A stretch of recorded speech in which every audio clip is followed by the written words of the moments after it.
Boker Tov, Chag Sameach, Yom HaDehilula de Rabbi Shimon Bar Yochai.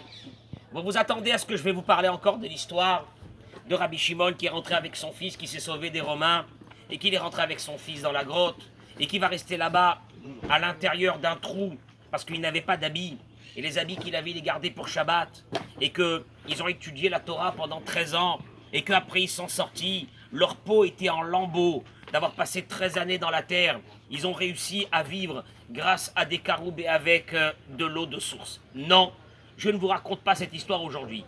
L'histoire que je vais vous raconter aujourd'hui, je pense avec toute honnêteté et toute humilité que personne ne la connaît. Et cette histoire m'a bouleversé parce que je me suis posé une question hier. Scoop. C'est un scoop, oui, c'est un scoop. Des fois, ça peut dire que c'est un scoop. La question que je me suis posée hier, elle était la suivante. Comment se fait-il que Rabbi Shimon a pris son fils Rabbi Elazar avec lui dans un endroit aussi dangereux, hostile? Tu prends pas ton fils il n'est pas en danger, il peut rester avec sa mère. Il peut rester avec sa mère. Va prendre, tu veux pas rester seul, prends un de tes grands élèves. Mais ne prends pas ton fils quand tu sais que tu n'auras pas de quoi manger et que tu vas vivre pendant 13 ans dans une grotte. Et deuxième question, comment ce fils a suivi son père dans une aventure pareille, parce qu'elle est mignonne aujourd'hui, 2000 ans après, elle est mignonne, etc. Mais au moment même, c'est horrible. Le fils a décidé de partir avec son père, de son propre gré, Qu'est-ce qui s'est passé ici, Rabotai? Et je vais vous faire découvrir un secret. Ce secret se trouve dans Midrash Rabbah, sur Shir HaShirim, Parasha He. Écoutez-moi bien, parce que c'est du miel en barre. Le Midrash y ramène, je vous lis les mots parce que c'est obligé, sinon ça ne sert à rien. Il dit le Midrash que Rabbi Elazar et Rabbi Shimon, un jour, Rabbi Elazar, on raconte que ce Midrash c'est sur le fils de Rabbi Shimon, qu'un jour, Chamarim ibaou le aviv liknot mimenu ochel chamorehem sheviu minashuk. Il y avait un groupe de personnes qui sont arrivées chez Rabbi Shimon Bar Yochai accompagnés des ânes, qui venaient d'acheter. Et Rabbi Shimon vendait, lui, son business, son travail pour vivre, c'était de vendre des aliments pour animaux. Et donc, ils sont venus pour acheter de la paille pour ces ânes. Haya Yoshev, le Midrash dit, Rabbi Elazar, tu prends la photo, ils arrivent, ils rentrent dans la maison de Rabbi Shimon Bar Yochai. Tu te rends compte, la maison de Rabbi Shimon Bar Yochai. C'est même pas, tu peux même pas dire qu'est-ce qu'il y avait dans cette maison. Qu'est-ce qu'ils trouvent, ces personnes, quand ils sont rentrés? Ils ont trouvé Rabbi Elazar, enfin Elazar à l'époque. Yoshev Aliyad Atanour, il était assis à côté du four. Vous allez voir que chaque détail de ce midrash est troublant. Il était assis, affalé, on va dire, à côté du four. Je rappelle que le four est un endroit central dans la maison, posé en plein milieu de la maison. Il était assis à côté du four, il y avait le four allumé et lui il était assis. Et qu'est-ce qu'il faisait à ce moment-là? Moi je m'imagine, le fils de Rabbi Shimon Bar Yochai, Rabbi Elazar, sûrement il était en train de quoi? Ah là là, dans la Kabbale et tout ce que tu veux. Imo mivia lokdera. Sa maman était en train de lui amener une marmite. Ve'uochel, il mange la marmite. Achachal kolakdera. Il a fini de manger la marmite. Qu'est-ce qu'elle fait sa mère? Mevia lokdera. Encore une autre marmite. Ve'ochel. Achachal kolakderot. Leister. Il était assis. On lui a amené des marmites et il mangeait. Enfin, c'était pas l'image que j'attendais de trouver dans la maison de Rabbi Shimon Bar Yochai. Et là, à ce moment-là, Amro Achamarim, ceux qui étaient venus pour acheter des ânes et qui sont venus pour acheter de la marchandise, il a dit à l'autre quand il a vu ça, Vaï, Nahajra Shore Betor Me'av. Apparemment, il a un serpent à l'intérieur de ses entrailles, c'est pas possible qu'il peut engloutir une quantité aussi phénoménale de manger. Domé chez Emeviri Avon Laolam. C'est un type comme ça, il amène la famine dans le monde, celui-là. Mais qu'est-ce qu'il n'arrête pas de manger? Mais qu'est-ce que c'est ça? C'est des mots du Midrash. Shama Otam Rabbi Elazar. Rabbi Elazar, quand il a entendu ça, il s'est vexé. Kacher Yatsu Litron et Tzhorotam. Quand ils sont partis pour chercher leurs marchandises avec papa, avec Rabbi Shimon, la Karet Ramorehem, Ve'ela Otam Lagag. Il a pris tous les ânes et il les a fait monter dans. Il y avait un grenier. Il a dit, je vais me venger d'eux. Il les a fait monter dans le grenier. Hazoa Soharim ou Bikshwat Ramorehem. Voilà que les propriétaires de ces ânes sont arrivés, ils avaient pris la marchandise, ils viennent chercher les ânes, il n'y a pas d'âne. Et Rimo Enehem, Veraou Otam Notnim Alagag. Ils lèvent les yeux, ils écoutent du bruit, et ils voient il y avait une lucarne dans le grenier, et il voit les ânes qui sortent leur tête par là. Mais qu'est-ce qu'ils font là-bas? Qui c'est qui les a fait monter? Un scandale, ils ont compris que c'était Rabbi Elazar qui les a fait monter. Les Rabbi Shimon Aviv ve'amrulo. Ils sont retournés chez Rabbi Shimon Bar Yochai, ils lui ont dit Re'e ma'asalanu. Mais regarde ce que ton fils il nous a fait. Amar lahem, Rabbi Shimon, il leur a dit Haïm amartem lo milim tovot. Est-ce que vous lui avez parlé de jolis mots? Est-ce que vous l'avez pas vexé? Amrou lolo, ils lui ont dit on lui a rien dit nous. Et la béné nous dit barnou alav. Entre nous, on a parlé sur lui. Amar lahem, Rabbi Shimon, il leur a dit Rabbi Shimon Velama ichnastem bo aïn ra'a vetzara. C'est quoi ce mauvais œil que vous avez mis sur mon fils? Efchar Michel Achem Ochel. Pourquoi il est en train de manger vos aliments à vous? Miché bara auto baralo mezono. Celui qui l'a créé, il lui a créé aussi ce qu'il a besoin pour manger. Afal piken. Lechou imroulou beshmi. Écoutez le midrash, on va le décanter et il va y avoir un message extraordinaire. Il aura dit, Lechou, allez-y. Imroulo mishmi, dites-lui de ma part. Verou yorid lachem et ahamorim. Il va vous faire descendre les ânes. Amrou, donc ils sont partis le voir, et là, le Midrash il raconte la fin. On dirait que ça n'a aucune importance ces mots qui terminent le Midrash. Amrou, ils ont dit, Hanes acharon gadol minarishon. Entre guillemets, le deuxième miracle est beaucoup plus grand que le premier. Parce que quoi? Eric, quand il a fait monter les ânes, il les a fait monter un par un, et quand il les a fait descendre, il les a fait descendre deux par deux. C'est d'une banalité de ces mots-là qui veulent rien dire. Et vous me permettez, messieurs, je vais décanter en 5 minutes avec vous ce midrash, parce qu'il est extraordinaire. C'est que ce midrash, au fait, il est en train de te dire une chose. Toi, tu ne comprends pas quelle a été la relation de Rabbi Shimon Bar Yochai avec son fils. Mais il faut savoir que la décision de ce fils de suivre son père, elle a des antécédents avant. Il y a une relation qui a été construite entre ce papa et cet enfant. Et là, le Midrash, il est venu te dire une chose. C'est que, à l'époque, Rabbi Elazar Rabbi Shimon, qui est enterré avec son père à Méron, Rabbi Elazar, à cette époque-là, c'était un enfant qui ne faisait strictement rien. Il était posé dans la maison et il ne faisait que terminer marmite après marmite.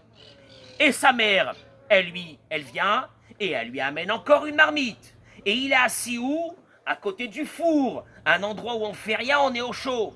Et personne ne lui dit un mot. Peut-être que ça suffit, arrête de manger comme ça. Peut-être que sa mère, elle peut lui dire, va prendre seul à manger. Mais dis-moi, arrête d'être un glouton pareil. Qu'est-ce que tu crois qu'on n'a rien à faire du matin qu'on saura te donner à manger? Et le contraire, le Midrash t'apprend, elle lui amène à manger, elle lui ramène avec amour. Et là tu comprends une chose, c'est que Rabbi Shimon Bar Yochai, lui, voyait l'intériorité, l'intérieur de son fils. Il savait qu'à l'intérieur, il y avait une âme qui était pure, il y avait une âme qui était fragile, il y avait une âme qui demandait que de l'amour, il y avait une âme qui demandait que de la considération, il y avait un adolescent qui était peut-être mal dans sa peau, il y avait un adolescent qui souffrait, il y avait un adolescent qui était malade, il y avait un adolescent qui avait besoin que d'une chose, c'est pas qu'on le juge, mais qu'on l'aime, pas plus que ça. Et Rabbi Shimon a tissé cette relation avec ce fils. Et donc, ils n'ont pas honte de lui, ils ne le cachent pas, ils le mettent à côté du four, dans un endroit central où toutes les centaines de personnes qui venaient voir Rabbi Shimon dans la journée, ils trouvaient cet enfant affalé, posé comme ça devant ce four, en train de manger. Et dans cette réalité exceptionnelle de la vie de Rabbi Shimon avec son fils, dans lequel il avait tissé, sont arrivées ces personnes-là pour acheter de la paille. Et eux, ils n'arrivent pas à comprendre comment son père ne lui dit rien. Une honte pareille dans la maison de ce rave. Et là, ils sont en train de se dire, mais qu'est-ce qui se passe? Et voilà que Elazar, lui, il entend ça. Lui, il est vexé de voir comment des personnes peuvent parler sur lui comme ça, sans savoir quelle était sa souffrance. Et donc, bien sûr qu'il se vexe. Et qu'est-ce qu'il fait? Il va se venger d'eux, et il va prendre les ânes, et il va les faire monter en haut dans le grenier.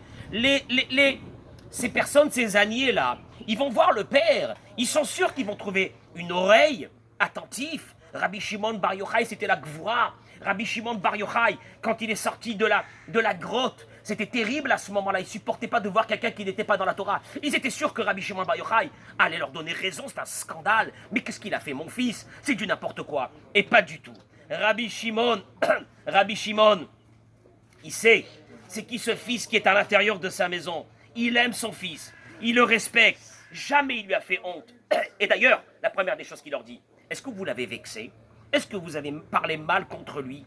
Et là, à la place de mettre sa colère de Rabbi Shimon sur son fils qui vient de faire une chose pareille, il vient de lui faire perdre des clients, c'est un scandale. Les clients, ils viennent pour chercher leur âne. Ils trouvent les ânes dans le grenier. Il va les faire descendre maintenant. Et là, à ce moment-là, Rabbi Shimon, il se met à leur crier à eux. Rabbi Shimon, il leur dit jamais, je ne veux que vous parlez comme ça sur mon fils. Pourquoi c'est vous qui lui donnez à manger? Et là, Rabbi Shimon nous démontre, c'était quoi un père avec une largesse d'esprit, avec une compréhension de l'âme de son fils, de ce que son fils est en train de passer. Et là, il voit Rabbi Shimon qu'à travers toutes ces actions, il y a à l'intérieur un fond de cet enfant, parce qu'il n'y a pas un enfant qui est mauvais. À l'intérieur de cet enfant, il voit quelque chose d'extraordinaire. Rabbi Shimon, il leur dit, bien que vous l'avez vexé, allez lui demander de vous faire descendre les ânes. Et on s'attendrait que Elazar traîne le pied, il vient d'être vexé. C'est vrai que son père lui demande de faire descendre les ânes. Eh ben, il aurait pris un temps, je ne sais combien d'heures, pour faire descendre les ânes et pour faire souffrir ces personnes qui l'ont vexé. Et qu'est-ce qu'il dit à ce moment-là? Qu'est-ce qu'il dit à ce moment-là, Rabbi Shimon? Qu'est-ce qu'il dit à ce moment-là? Allez lui dire de faire sortir les ânes. Et là, le Midrash, il te dit une chose extraordinaire. En faisant monter les ânes, il les a fait monter un par un. En faisant descendre les ânes, il les a fait descendre deux par deux. Qu'est-ce que le Midrash est venu te dire? Il est venu te dire, regarde la relation d'un père avec un fils. Quand son père lui demande quelque chose, Elazar, qui est en crise, aime tellement son père qu'avec empressement, il a fait monter un âne par un âne. Mais il va faire descendre deux ânes par deux ânes, parce qu'il aime tellement son père. Cet homme-là, ce garçon-là va suivre son père dans toutes les plus grandes péripéties du monde. Il va essayer de ressembler à ce père, parce que ce père-là l'a aimé. Et là d'ailleurs, la Gemara, elle ramène qu'un jour, Rabbi Shimon Bar Yochai, beaucoup plus tard, va dire une chose extraordinaire. Il va dire, Rabbi Shimon Bar Yochai, Raïti bnei aliyah ve'em mu'atim. J'ai vu de grands personnages dans l'humanité, mais ils sont peu. S'il y en a 1000 dans le monde, il y a moi et mon fils. S'il y en a 100, il y a moi et mon fils. Et s'il y en a 2, il y a moi et mon fils. Là, qu'est-ce que je voudrais vous dire une chose qui est terrible. Parce que c'est beau l'histoire de Rabbi Shimon Bar Yochai avec la grotte et machin et compagnie, et ci et là. Rabbi Shimon Bar Yochai lui-même a dit dans la Gemara, dans Masechet Baba Batra, que celui qui ne laisse pas un héritier, Dieu est dans une grande colère contre lui. C'est-à-dire que notre projet de notre vie, c'est de laisser des enfants qui porteront les traditions, qui porteront les valeurs que nous on a reçues de nos parents et de nos grands-parents. Aujourd'hui, on est face à une réalité qui est celle de nos adolescents qui sont très malades. Et que cette maladie va passer. Mais entre-temps, ils sont malades. Regarde comment Rabbi Shimon Bar Yochai, son fils, il était comme ça, gros, assis, devant le four. Et sa mère, elle lui a amené des marmites. Enfin, tu vois, ça, c'est la déchéance. Et en plus, pour un père comme Rabbi Shimon Bar Yochai, tu me fais honte. Mais tu me fais honte, mon fils. Mais tu sais pas que nous, dans notre maison, on a un standing. Comment tu fais comme ça? Et Rabbi Shimon, l'amour. Vous avez dû le vexer. Vous avez dû lui dire un mot qui est pas bien. Et à moi ça, Rabbi Shimon, allez lui dire que je demande qu'il fait descendre les ânes. Et bien sûr que cet amour qui traverse le père et le fils va faire que Rabbi Elazar, tout de suite, va bien sûr accomplir ce que son père va lui demander. Et là, tu comprends qu'après, tu peux faire passer des valeurs. Tu prends ton fils, tu l'amènes avec toi dans une grotte, il te suit. Mais il te suivrait n'importe où tu veux, parce qu'il y a un lien d'amour qui a été tissé. Et ce lien d'amour-là, nous, notre éducation de nos adolescents et de nos enfants n'est pas de les juger. C'est pas la peine. Elle va passer cette crise. Ne vous inquiétez pas, elle va passer. Un jour, il va grandir. Un jour, il va se marier. Un jour, il aura le joug lui-même de sa femme et de ses enfants sur lui. Et il va se calmer. Entre-temps, c'est un grand malade. Entre-temps, il a besoin d'une chose, un médicament phénoménal. C'est celui que vous n'aurez jamais l'idée de rompre la relation entre vous et lui parce qu'il vous a déçu.